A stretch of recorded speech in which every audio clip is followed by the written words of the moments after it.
পরকিয়া করে ছেলে মেয়ে যদি বিবাহিত হয়, জনসমক্ষে রেখে দাঁড় করি অর্ধেকটা পুঁতে পাথর মেরে হত্যা করে দাও।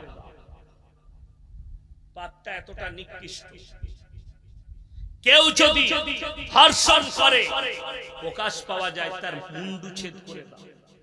1-2 সপ্তাহ আগেকার খবর, একটা মুসলিমদের বাচ্চা মেয়ে, 13 বছরের মেয়ে, বর্ধমানের কেতুগ্রাম থানা কাটুয়ার কাছে বাসে মেয়েটা যাচ্ছিল। একটা ছেলে বারবার, মুসলিমদের ছেলে, 18-20 বছর বয়স হবে, তাকে ডিস্টার্ব করছে, আমাকে প্রেম করো, আমাকে ভালোবাসা করো। মেয়েটা অস্বীকার করায় পকেট থেকে ছুরি বার করে গলাটা কেটে দিয়েছে। পেপার আর ইউটিউব ফেসবুক খুলে দেখে এই ছেলেটাকে পুলিশ অ্যারেস্ট করেছে। এর জন্য নো কোর্ট। ইসলাম শরিয়া বলছে কোর্টের প্রয়োজন নাই, একে দাঁড় করাবার মুন্ডু ছেদ করে দাও। হত্যার বদলে হত্যা করে দাও, কোরআন বলছে হত্যা করে দাও তাকে। সে হত্যা করেছে। এই ইসলামী শরিয়া না থাকার কারণে মুসলমান, আমার আব্বাজি আজকে সকালে বলছিল, আপনাদের যাদের বয়স হয়েছে তারা জানে, এই হাজার ঘরে আলেমরা এলে বুঝা যেত এখানে একটা ইসলামী দিনদারি চর্চা আছে। আজকে কিন্তু সেটা শেষের দিকে তলানিতে ঠেকেছে। ঠিক বললাম না ভুল বললাম? আজ তলানিতে। আপনি ভেবে দেখুন আপনাদের বাপ দাদুর আখলাক আর চরিত্র। মুসলমানদের কাছে সব থেকে বড় পাপ যেটা ছুটে এসছে, সেটা হচ্ছে লোকের বউকে নিয়ে পালিয়ে গিয়ে ঘর করা। শুনে রেখে দেন, সাবধান হন। কারুর স্বামী যদি তাকে তালাক না দেয় এবং তালাকের পরে সেই মেয়ে ইদ্যত পালন করবে, তারপরে আপনি তাকে নিকাহ করতে পারবেন। আগের স্বামী যদি তালাক না দেয়, সে যদি আপনার সাথে পালিয়ে গিয়ে ঘর করে, আমি মৌলভী শওকতের বেটা চ্যালেঞ্জ ছুড়ে বলে গেলাম, পৃথিবীর সব অলি দিকে এক কাছে করে নিকাহ পড়ালেও শরীয়ত সম্মত নিকাহ হবে না। হারাম জিনা করা হবে। আর এরকম লোক যদি সমাজে থাকে, তাকে না মসজিদে লিয়া যাবে, না তাকে সমাজে মিশতে লিয়া যাবে। কেন? সে প্রকাশ্যে অন্যায় এবং জিনার কাজ করছে, তাকে সমাজে মিশতে দেওয়া যাবে। সেই নারীকে বসতে নেওয়া যাবে না, প্রকাশ্যে জিনা করছে, সে বিনা বিয়েতে জিনায় লিপ্ত আছে। আপনি কি ভাবছেন? শুনেলেন আজকে যে আমি এসেছি জলসা করতে, আমাকে যদি ইনারা জিজ্ঞেস করে, আপনারা জিজ্ঞেস করেন আপনি আপনার পরিচয় কি, আমি আমার বাপের নাম লব না মায়ের বাপে? আমি যদি ইনাকে জিজ্ঞেস করি আপনি কে, তো ইনি বাপের নাম নেবেন না মায়ের? বাবা যদি মারা যায় তাও বলবে আমি মৃত অমুকের ছেলে, ঠিক কিনা? আমি মৃত অমুকের সন্তান। কেউ কিন্তু মায়ের নাম নেবেন। আল্লাহর কুদরতটা বলছি। অনেক মানুষ মনে করে জানোয়ার আর ইনসানের পার্থক্য হচ্ছে তারা কথা বলতে পারে না, আমরা কথা বলি। তাদের পার্থক্য হচ্ছে তারা বিভিন্ন রকমের নোংরা খাবার খায়, আমরা ভালো খাবার খাই। তারা পচাটা খায়, আমরা ভালো খাই। এটা কিন্তু পার্থক্য নয়। কেন? একটা মানুষ যখন পাগল হয়ে যায়, সেও গরু ছাগলের মতো এটা ওটা খেয়ে ফেলে না? পার্থক্য হচ্ছে, আপনাদের গ্রামে ছাগল আছে না? আছে। ছাগলের বাচ্চা হলে পাঁঠার বলেন না ছাগলের বলেন? কথা বলেন না? ছাগলে। গায়ের বাচ্চা হলে ষাঁড়ের বাচ্চা বলেন না? গায়ের বাচ্চা। আল্লাহ তাআলা জানোয়ারের পরিচয় ঘটিয়েছে মায়ের দ্বারা, আর ইনসানের পরিচয় ঘটিয়েছে বাপের দ্বারা। যারা শিক্ষিত এমএসসি বিএসসি বিকম আছে, যারা নাস্তিক আর হারামের আওলাদে আছে, লুকিয়ে তারা কান খুলে শুনে যান। America, London, Britain, Japan, German, Australia, France, New Zealand, Brazil, China, যতগুলো বেঈমান কাফের দেশ আছে, তারা তাদের পার্লামেন্টে পাস করিয়েছে কি? এরপরে যতগুলো সন্তান বাঁচতে চাইবে, তারা চাইলে মায়ের পরিচয়েও বাঁচতে পারে। কেন? মা বিনা বিয়েতে জিনা করবে। সমাজে একটা পাপ এসছে, অনেক মুসলমান এমএসসি বিএসসি বিকম কলকাতায় কলেজে পড়ে, ইউনিভার্সিটিতে পড়ে, হোস্টেলে থাকে, সেই পাপটা তাদের কাছে ছুটে এসেছে। সেটার নাম হচ্ছে রিলেশনশিপ। ইংরেজদের ভাষা মানে একটা ছেলেকে প্রেম করি, তার সঙ্গে রিলেশনে মানে একই ঘরে থাকবো, জিনা করব, সব মিলামিশা করব, যদি পছন্দ হয় তাহলে বিয়ে করব পরে, না হলে ও পালিয়ে গেল আমিও পালিয়ে গেলাম। কথাটা বুঝে এলো? এটার নাম রিলেশনশিপ। এই পাপটা আছে কোথায়? আর্টিস্টদের আর প্লেয়ারদের কাছে এই পাপটা আছে, যাদেরকে ছেলেরা আইকন মনে করে। বর্তমানে শাহরুখ খান হচ্ছে একজন মুশরিক, বর্তমানে সালমান খানের ফ্যামিলি হচ্ছে মুশরিক ফ্যামিলি। যদি কোনো মৌলবি তাদিকে ইমানদার ফ্যামিলি কিংবা মুসলিম ফ্যামিলি প্রমাণ করতে পারে ভারতের কোন মৌলবি, তা আমি আভারী থাকবো তার, আর আমি পাই লাইভে এসে ক্ষমা চাই। কেন? যে প্রকাশ্যে গণেশের উপাসনা হয় যার বাড়িতে, তারা মুশরিক ছাড়া আর কিছু না। যে প্রকাশ্যে মন্দিরে গিয়ে মাথা টেকেছে, মুশরিক ছাড়া কোরআন হাদিসের ভাষায় আর কিছু না। এই দুর্গা উৎসব আসছে না? হিন্দু ভাইরা, আমাদের দেশে বাংলায় সব থেকে বড় উৎসব হচ্ছে দুর্গা উৎসব। আপনি রাস্তায় বোর্ড দেখতে পাবেন। আমাদের দেশের নেতারাও বলে ধর্ম যার যার, উৎসব সবার। বলে না? বলে না? বলছে। আমরা মৌলবীরা জানি, এরা জানে। আমি বললাম দারুণ ভাষা, ধর্ম যার যার, উৎসব সবার। তাহলে কুরবানির সময় ওদিকে ডাকবি, গরুর ঠ্যাংটা ধরবি। কথাটা বুঝতে পেরেছেন না? পারেন? কুরবানির সময় থানায় মিটিং হয় না? ইমাম দিকে ডেকে আমাদিকেও ডাকা হয়। কেন? এই ইমামরা বার্তা দিবে, আলেমরা বার্তা দিবে জুম্মার দিনে, তোমরা কুরবানির সময় পশু জবাই করলে লুকিয়ে করবে।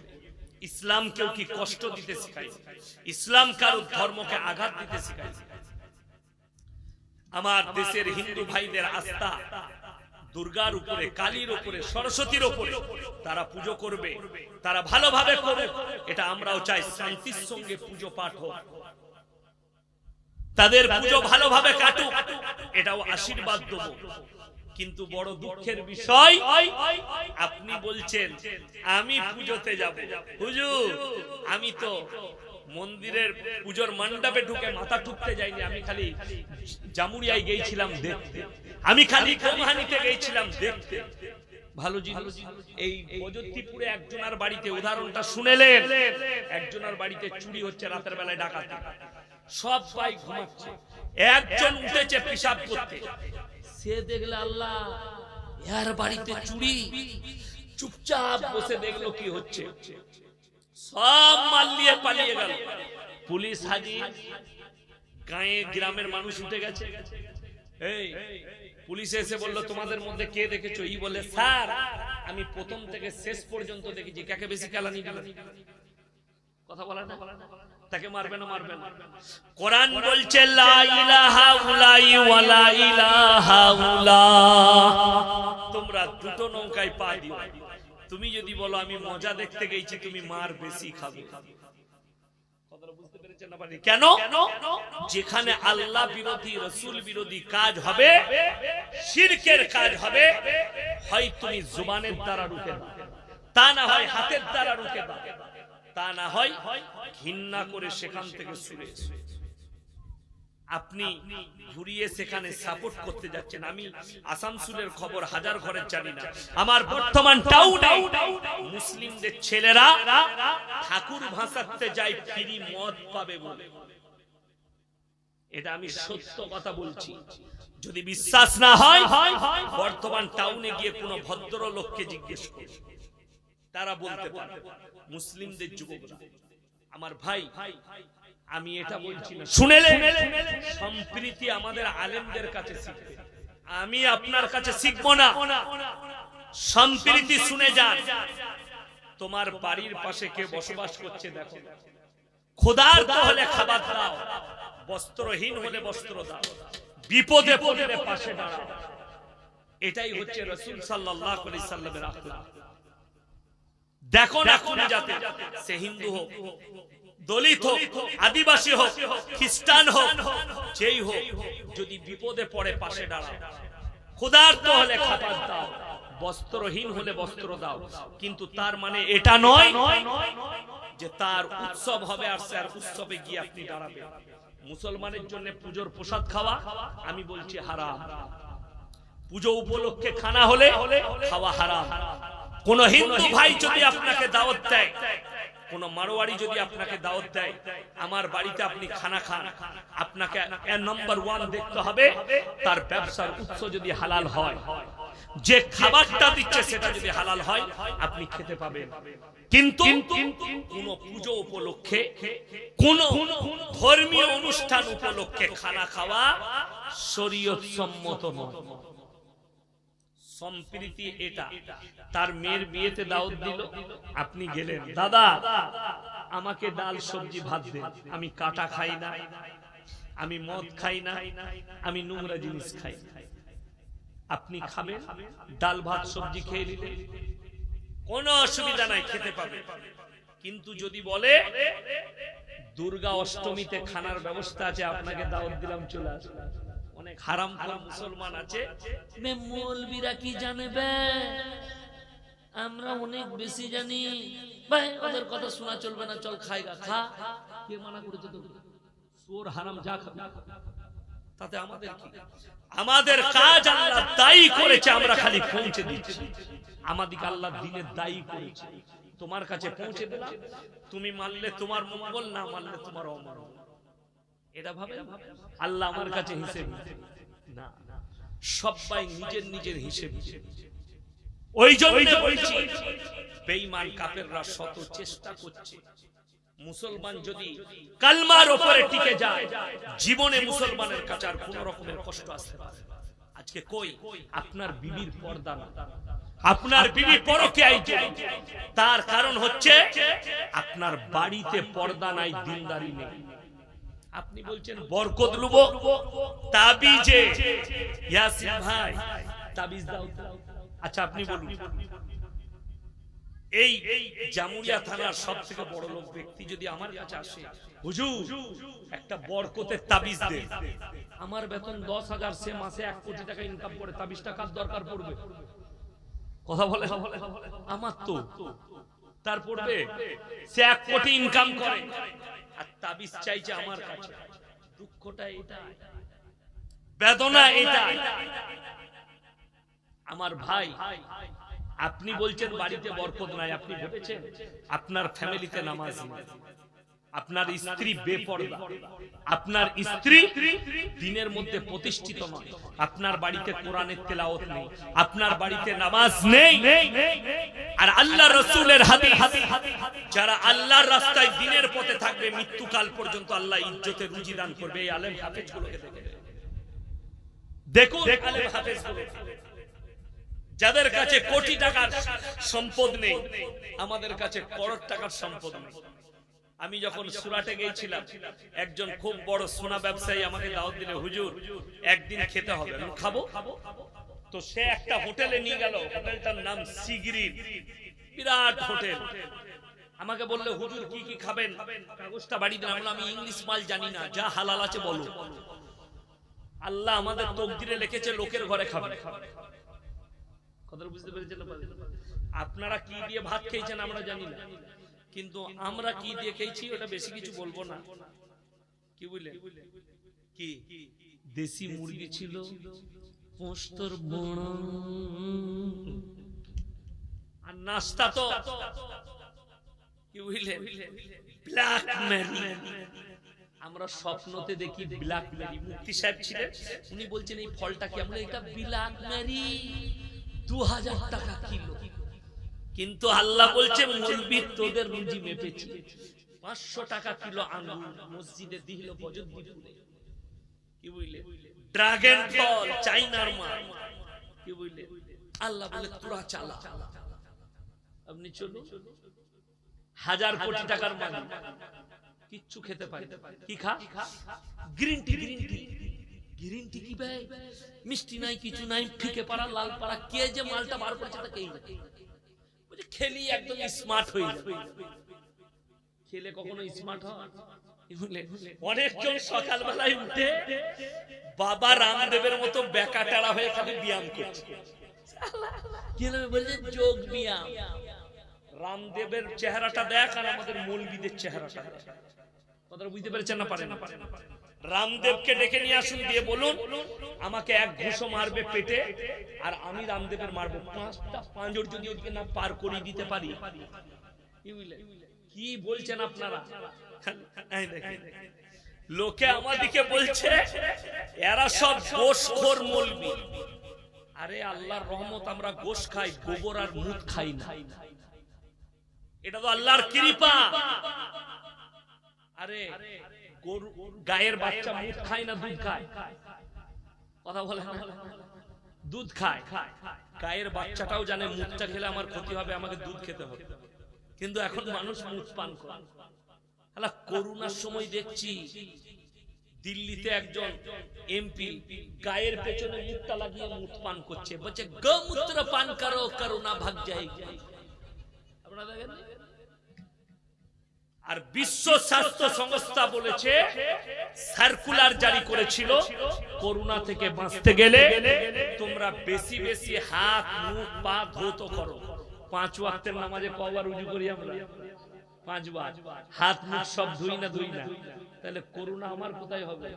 অমিতাভ বচ্চন অ্যাড দিচ্ছিল, দেখবেন কিছুদিন হচ্ছিল, কেউ কি ফোন লাগালি অমিতাভ বচ্চনের গলা, কি आपने आपको करुणा से बचाइए और अपने आप को हिफाजत। তোর করোনা হলো, তুই লোককে কি বাঁচানোর সালা দিচ্ছিস? ও মালটো কাঁচের ঘরে ছিল, বলে অমিতাভ বচ্চনের করোনা হয়েছে, তুই আবার লোককে বাঁচানোর কথা বলছিস, তুই নিজে মরছিলি। বলবো আমরা বলবো, পুজো করেছি, নামাজ পড়েছি। করোনার সময় আমার মাদ্রাসার মাস্টার ফেসে গেল, ঝাড়খণ্ড যেতে হবে, আমি রাতের বেলায় গিয়ে গাড়ি করে দিয়ে এলাম, কোনো অসুবিধা নেই। একজন মারা গেল আমার গ্রামে, দেখছি হসপিটাল থেকে লোক এইছে, সব চেন টানা মাল, সব ঢাকা, কি বুঝলে? আর আমরা গেছি, আমাদেরকে বলছে সব আপনাদের লেগে ড্রেস এনে যাবে, ওটা তুরা পড়া, পোকাগুলো তোদের গায়ে। আমরা 5 ওয়াক্তের নামাজ পড়ি, প্রত্যেকদিন গোসল করি, পোকা আমাদের গায়ে না। কষ্টের বিষয়, মুসলমান যদি ইসলাম বুঝতো, আল্লাহর কসম নবী আকরাম সাল্লাল্লাহু আলাইহি সাল্লামের প্রত্যেকটা আখলাক চরিত্র কাজের সঙ্গে বিজ্ঞানের মিল আছে। জোরে বলুন সুবহানাল্লাহ। নবীজি মেসওয়াক করেছেন, বিজ্ঞানের সঙ্গে মিল আছে। নবীজি সাল্লাল্লাহু আলাইহি সাল্লাম ওযু করেছেন, বিজ্ঞানের সঙ্গে মিল আছে। নবীজি নখ কেটেছেন, পৃথিবীর বৈজ্ঞানিকরা বলছে নখ ছোট করো, নখ ছোট করো, দাড়ি বড় রাখো, এটা নবীজির আদর্শ। বিজ্ঞান বলছে যাদের মোচ বড় থাকবে আর পানিতে ডুবে যাবে, সেই পানিটা খাওয়ার পরে পেটে পয়জন হতে পারে। আর আমার রাসূল বললেন, তুমি পানি পান করতে গেলে মোচটা ডুবে গেলে পানিতে, সেই পানিটা পান করা হারাম। জোরে বলুন না সুবহানাল্লাহ। নবীজি কত সুন্দর কথা বলেছেন, কিন্তু জানে আমাদের রবীন্দ্রনাথ ঠাকুর বলে গেছেন, আব্দুল মাজিদ ছুচলো তার দাড়ি, গোপ্তার কামানো মাথা তার না। পড়েননি গল্পটা? আমি কখন পড়েছি ভুলিনি, কেন? আমার ব্রেনে আঘাত হেনেছে গল্পটা। কি আঘাত? আব্দুল মাজিদ, আব্দুল শব্দের অর্থ হচ্ছে আল্লাহর বান্দা। সে মাঝি ছুচলো তার দাড়ি, গোপ্তার কামানো। একমাত্র রাসূল বলেছে গোপ ছোট, দাড়ি বড়, খুঁচা মেরেছে। বর্ণ পরিচয় আমরা বাচ্চাটিকে পড়াই না? কে লিখেছেন বর্ণ পরিচয়? ঈশ্বরচন্দ্র বিদ্যাসাগর। বর্ণ পরিচয় লিখেছেন ঈশ্বরচন্দ্র বিদ্যাসাগর। সেই বইতে লেখা আছে, সুবোধ ভালো ছেলে, রহিম গরু চড়া। এটা যদি আমি মিথ্যা বলি, সকালবেলায় নিজের বাচ্চার বইটা পড়ে দেখবে, কি লেখা আছে? সুবোধ ভালো ছেলে, স্কুলে যায়, রহিম গরু চড়া।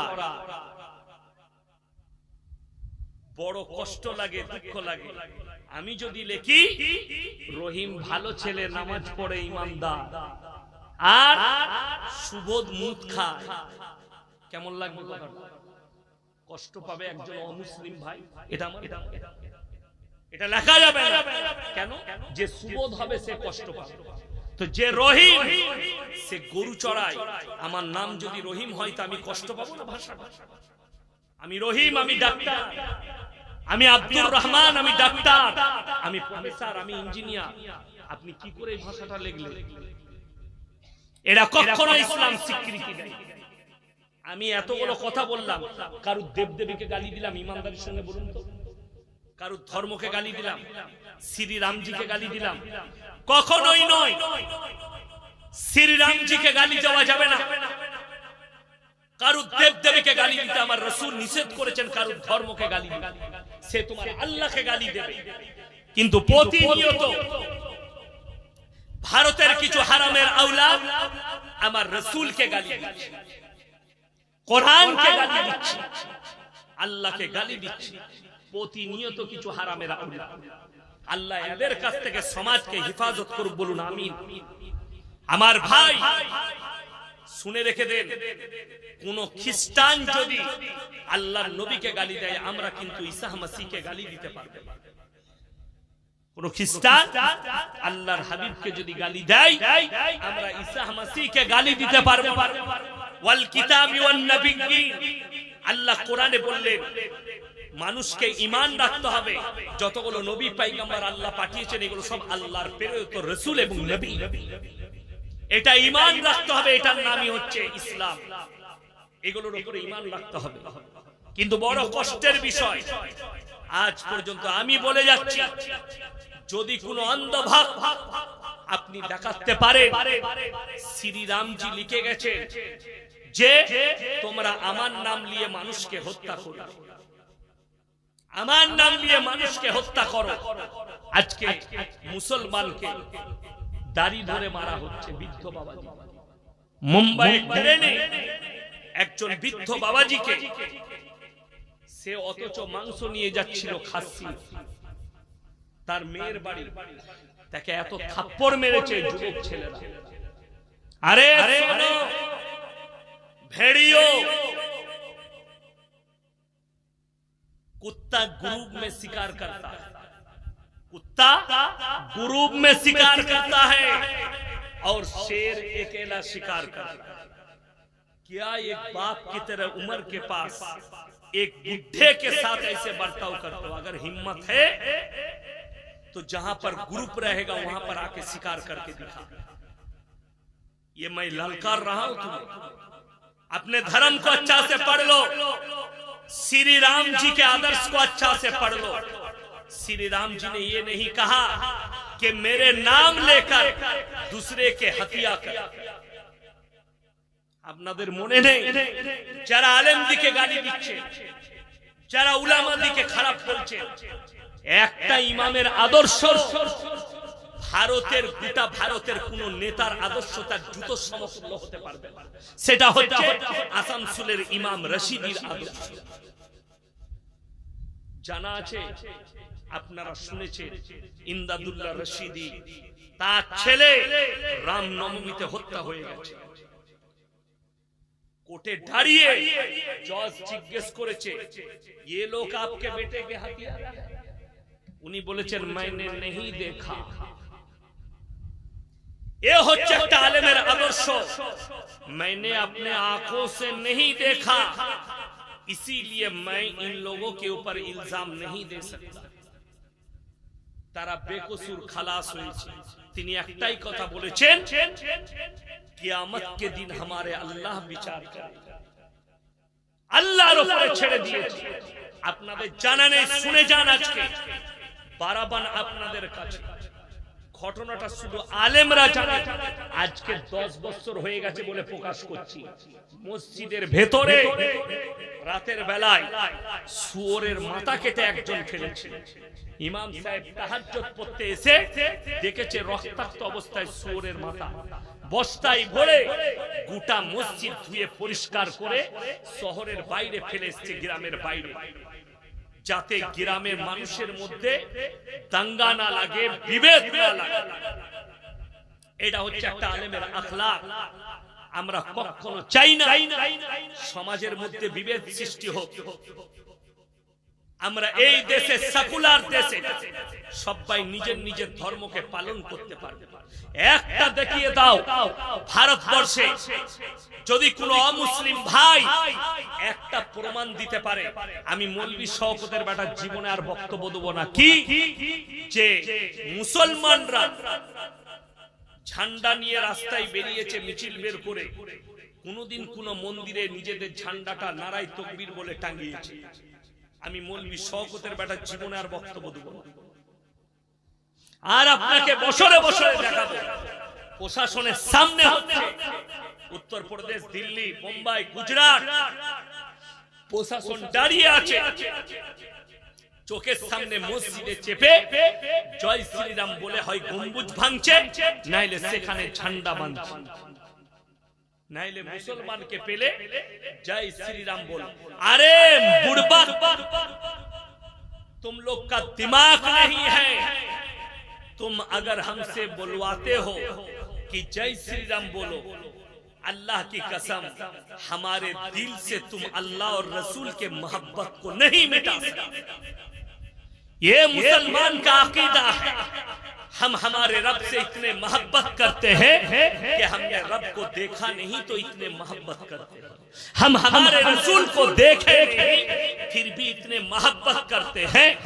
तो सोच लो, अगर बगैर देखे हमारे रसूल के लिए हमारा जान कुर्बान है तो क़यामत के दिन हमारे लिए जन्नत भी अल्हम्दुलिल्लाह रेडी।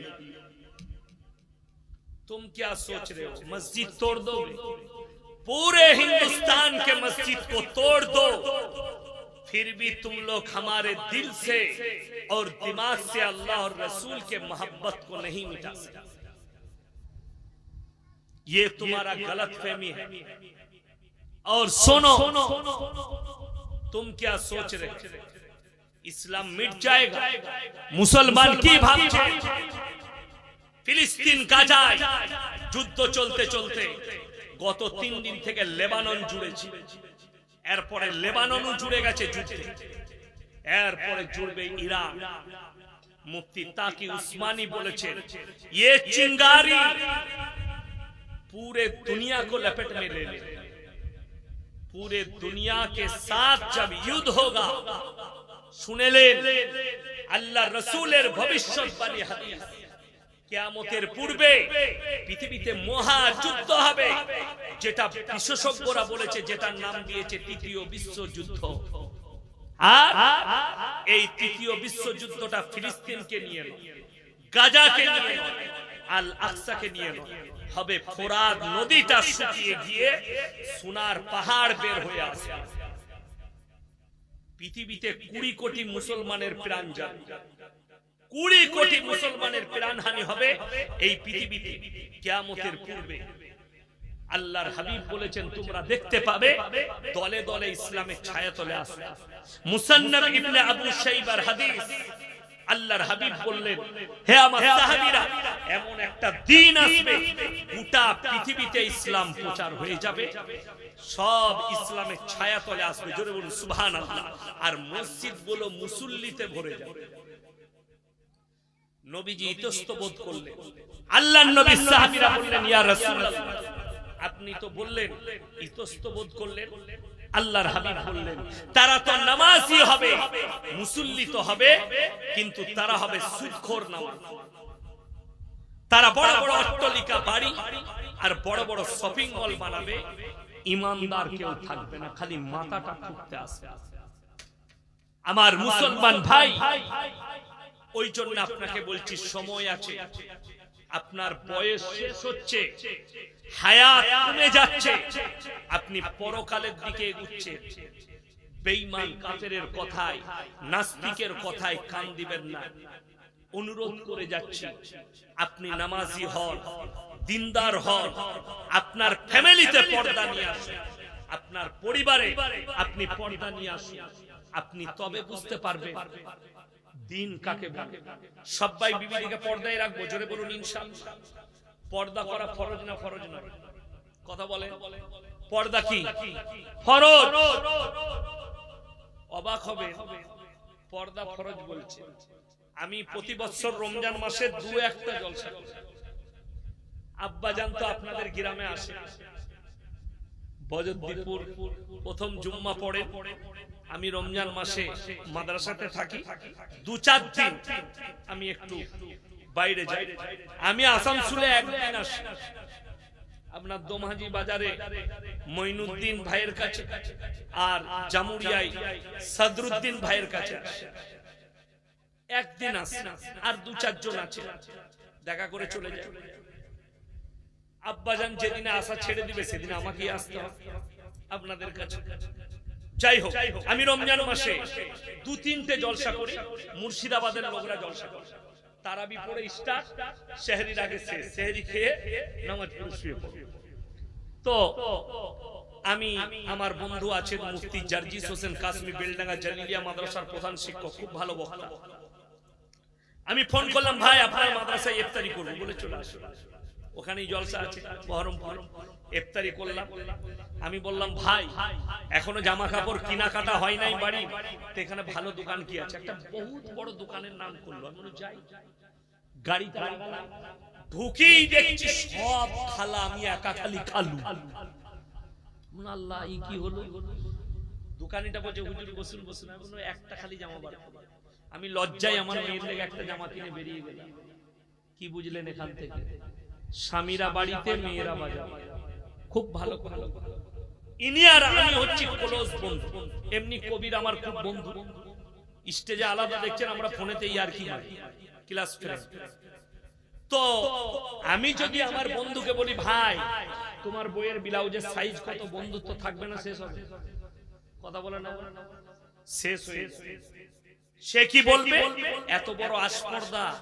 মায়েরা ভালো করে শুনবেন, যদি বন্ধু খালি বন্ধুকে বলে তোর বইয়ের ব্লাউজের সাইজ কত, সম্পর্ক ছিন্ন হলো। কিন্তু দুঃখের বিষয়, আপনার বিবি দোমহানি বাজারে, জামুরিয়া বাজারে একটা পর পুরুষ বসে আছে, তার কাছে গিয়ে বলছে, দাদা আমার একটা 34 সাইজের ব্লাউজ বার করো। তখন তোকে লজ্জা লাগে না? বুঝাতে পারলাম কিছু? বুঝাতে পারলাম? ভেতরের জিনিসগুলো গিয়ে কিনছে দোকানিকে বলে, যেখানে একটা পুরুষ মানুষ আছে লজ্জাও করে না, অথচ আপনি নিজেকে মুমিন বলে দাবি করছেন। ফজরের নামাজ পড়ে আপনার বিবিকে নিয়ে আপনি আসানসোল যাবেন বাজার করতে রোজার মাসে, আপনি মসজিদে বলছেন আমার মতো ইমানদার নেই। আপনি মোটরসাইকেলে ফুল হাত শার্ট ফুল প্যান্ট, পেছনে বউ বসে আছে, বউয়ের পেট বেরিয়ে আছে, পিঠু বেরিয়ে আছে, আর মাথাও খোলা আছে, আপনি বলছেন ইমানদার। আপনি আপনার বিবিকে দাওয়াত দেন পর্দা, আপনি আপনার মেয়েকে দাওয়াত দেন পর্দা। যদি তারা পরিবর্তন না হয়, তারা আল্লাহর কাছে হিসাব দিবে।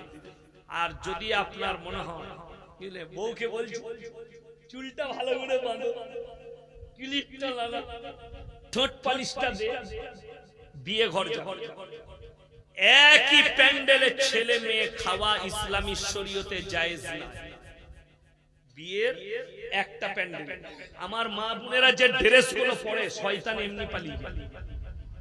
তাহলে আমরা কি করবো? আমাদের কাজ এরাই করছে। কথাটা বুঝতে পারেন?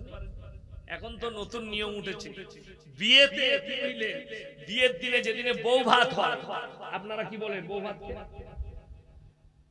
অলিমা, অলিমার দিনে প্যান্ডেল করেছে এরকম স্টেজ, এই যেমন আমি আর বাবাজি বসে আছে, এরকম দুটো চেয়ার লাগাইছে, বউ আর ছেলে বসে পড়েছে, সবাই খেতে আসছে আর দেখছে, বলছে দেখ এটা সরকারি বউ, সবাই দেয়।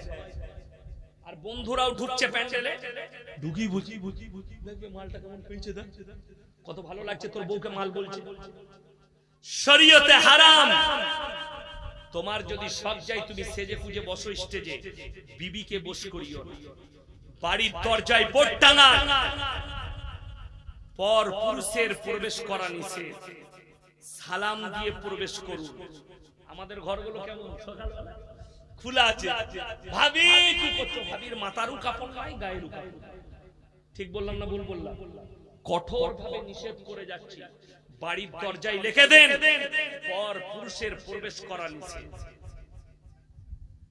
এখন ওইখানে তো দূরের কথা, ফেসবুকে আসানসোলে এসেছি আমি আর আমার বউ, ফটো দিচ্ছে হারামখোর, বইয়ের ফটো আর নিজের ফটো দিচ্ছে ফেসবুকে, আসানসোল ঘুরতে এইছে, এই দেখো আমার বউ ফুচকা খাচ্ছে, হারামখোর জাহান্নামে যাবে। বউটাকে বাজার। আমার এই বাবাজি গুলো যাদের বাপে, আমার বাপের বয়সী যারা আছে, এরা খালি চিন্তা করছে কি যুগ এলো।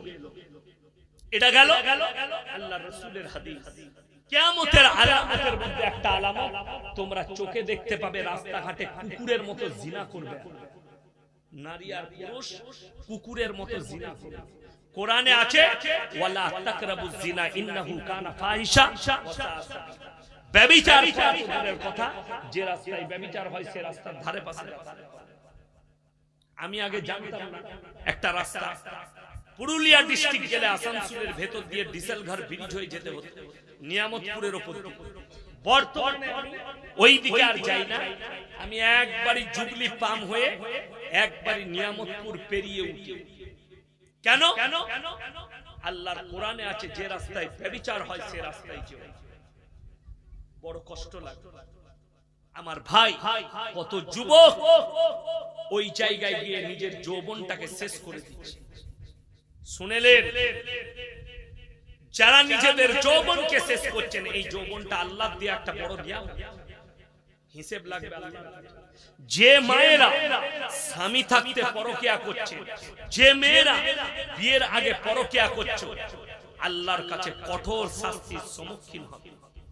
কেউ দেখতে পায়নি, আল্লাহ দেখছে। কোরআনে আছে ইন্নাল্লাহা লা ইয়াখফা আলাইহি শাইউন ফিল আরদি ওয়ালা ফিস সামা। আসমান আর জমিনের মধ্যে যা কিছু আছে আমার আল্লাহর কাছে কিছুই গোপন নয়, আমি সব জানি।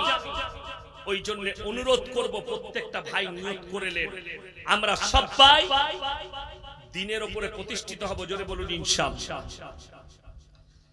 মুফতি আমির হামজা সাহেব খুব অসুস্থ, শরীর থেকে বিষ বার হচ্ছে, সবার কাছে দোয়া চেয়েছেন, এই নিয়ে কিছু বলুন। আল্লাহ তাআলা উনাকে সুস্থতা দান করুন, বলুন আমিন। এবং উনি যখন জেলে ছিলেন তখনই হাসিনা সরকার খাবারের মধ্যে বিষ ক্রিয়া দিয়েছেন এবং পয়জন দিয়েছে প্রত্যেকটা আলেমকে। দেলোয়ার হোসেন সাইদিকে পয়জন দিয়ে মারা হয়েছে, এতে কোনো সন্দেহ নেই। মুম্বাইয়ে বিশ্ব নবীকে অপমান করেছে এক পণ্ডিত, বাংলার মুসলমান এখনো চুপ, আপনি কিছু বলুন। আমি এক সপ্তাহ আগে বয়ান করেছি, আজকেও আপনাদেরকে বললাম, যে পণ্ডিত আর যাই হোক, লাস্ট কথা শুনে নেন, যে জিনিসের চর্চা বেশি সেই জিনিসের দাম বেশি। কথাটা বুঝতে পেরেছেন না? পারেন? মানুষ যত চর্চা করবে সেই জিনিসের দাম তত বাড়বে। আল্লাহর কৃপায় আমি বলিনি, একজন মিডিয়া বাগেশ্বর ধাম বাবাকে জিজ্ঞেস করছে, বাবা आप 2014 से 2023 तक का एक आंकड़ा सुन लीजिए। बोले कौन से आंकड़ा? बोले दूसरे धर्म के लोग हिंदुस्तान में 15 लाख इस्लाम धर्म को कबूल किया। जोड़े एक बार बोला जाए ना, सुभान अल्लाह। আমার বাড়ির পাশে আউস গ্রাম था, আমার থানাটা গলসি, পাশেরটা আউস গ্রাম থানা। ওখানে একটা গ্রাম 140 ঘর মুসলমান হয়েছে, জোরে বলুন সুবহানাল্লাহ।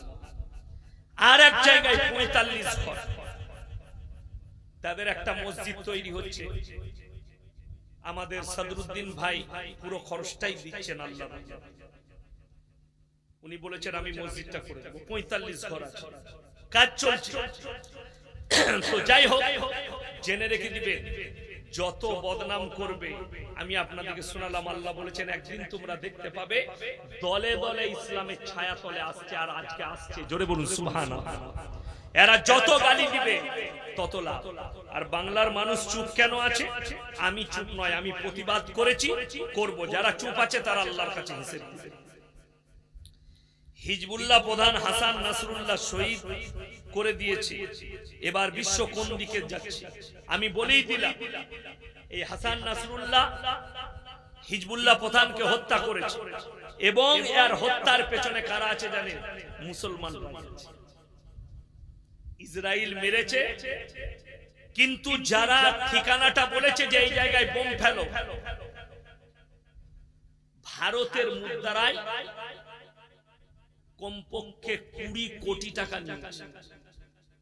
একজন মুসলিম বেঈমানের চল নাস্তিক, সে বলেছে আমাকে টাকা দাও, ঠিকানা বলে দিয়েছে। আল্লাহর হাবিব সাল্লাল্লাহু আলাইহি সাল্লামের পেছনে মুনাফিকরা থাকে, সাথে খেয়েছেন, সাথে বসেছেন, নামাজও পড়েছেন, বেঈমানদিকে খবর দিত নবী তোমাদের জন্য এটা প্ল্যান করেছে। এইগুলো বেঈমানদের কাজ ছিল। অবশেষে সত্য হলো, শহীদ হিসেবে হাসিনার শেষ বিদায়টাও ঠিকভাবে হলো। আমি কালকের জলসায় বলেছি হাওড়ায়, সকলে বলুন রুজির মালিক কে? আল্লাহ। হাসিনার বাড়িতে রান্না হয়েছিল সেদিনে ইলিশ মাছ, পাবদা মাছ, আপনার দেশি মুরগি, হাঁসের মাংস, দামি দামি খাবার রেডি, খানা খাবে।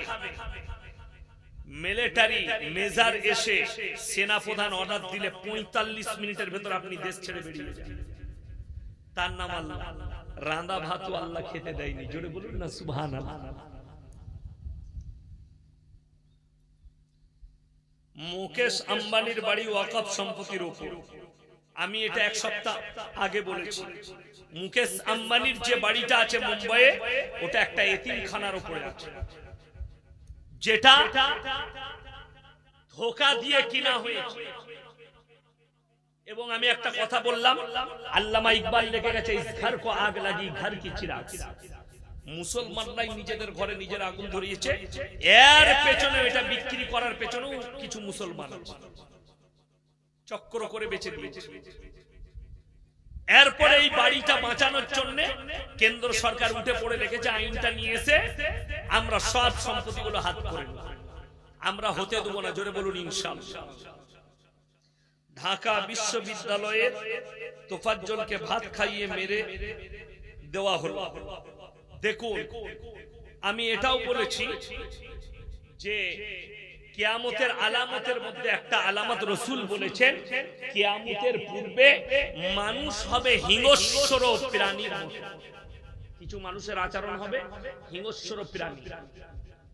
বিশ্ববিদ্যালয়ে যে স্টুডেন্টরা এই কাজ করেছে, এখন কলকাতায় আরজি করে ছাত্ররা আন্দোলন করছে। তারা নিজের জন্য করছে না, মেয়েটার জন্য আমি জানি। তবে একটা কথা বলবো, আমি বলিনি, মিডিয়ারা বলছে। আপনারা মনে করুন 6 থেকে 7 মাস আগে যাদবপুর বিশ্ববিদ্যালয়ে একটা ছেলে আত্মহত্যা করেছিল না? যাদবপুর বিশ্ববিদ্যালয়। সেই ছেলেটা আত্মহত্যা করার পরে মিডিয়ারা যখন হোস্টেল ঘেরাও করে সব যাঞ্চ করতে লাগলো, সেইখানে মিডিয়ারা বলছে, নিউজ 18 বাংলা ফেসবুক খুলেলেন, ছেলেটার নাম হচ্ছে আয়ন, আমি অয়ন বলছি, চশমা পড়ে খবর পড়ে। তারা দেখালো যাদবপুর বিশ্ববিদ্যালয়ের বাথরুম থেকে মদের বোতল পাওয়া গেছে, স্যাক্সের ট্যাবলেট পাওয়া গেছে, নিরোধ পাওয়া গেছে। আমি আপনাকে চ্যালেঞ্জ দিলাম, আপনি এক্ষুনি গাড়িতে চেপে কেলেজোড়া মাদ্রাসায় চলুন। মাদ্রাসার বাথরুম থেকে, আরে ওগুলো তো দূরের কথা, একটা সিগারেটের প্যাকেট দেখিয়ে দিলে আমি মৌলভী শওকতের ব্যথা ক্ষমা চাইবো আপনার কাছে। আমরা তো শুনেলে আমরা শুধু ইলম শিক্ষা দিই না, আমরা বাচ্চাদেরকে আদর্শ দিই। আজকে বড় কষ্ট লাগে, স্টুডেন্ট যারা বলছে আমরা আদর্শবান, তারা একটা ব্রেন হ্যাং, ছেলেটা ব্রেন ঠিক নাই, তাকে চোর ভেবে খানা খাইয়ে তাকে হত্যা করেছে। এই সব কটাকে ফাঁসির মঞ্চে চাপিয়ে দেওয়া দরকার। জুনিয়র ডাক্তাররা বলছে আমাদেরকে সুরক্ষা চাই। আমি যদি বলি তোমাদের হাত দ্বারা ভুলবশত ওষুধের দ্বারা যে রোগীরা মারা যাচ্ছে, তার লেগে তোমরা কি শাস্তি নিতে চাও সেটা আগে প্রকাশ করো, পারবে? আর আমরা বিশ্বাস করি হায়াত আর মত কার হাতে? আল্লাহর হাতে। হসপিটালে মারা যা, ডাক্তারের হাত দ্বারা মারা যা। তবে ডাক্তারদের একটা রোগ আছে, আপনি নিয়ে যান আসানসোল থেকে শুরু করে বর্ধমান থেকে কলকাতা,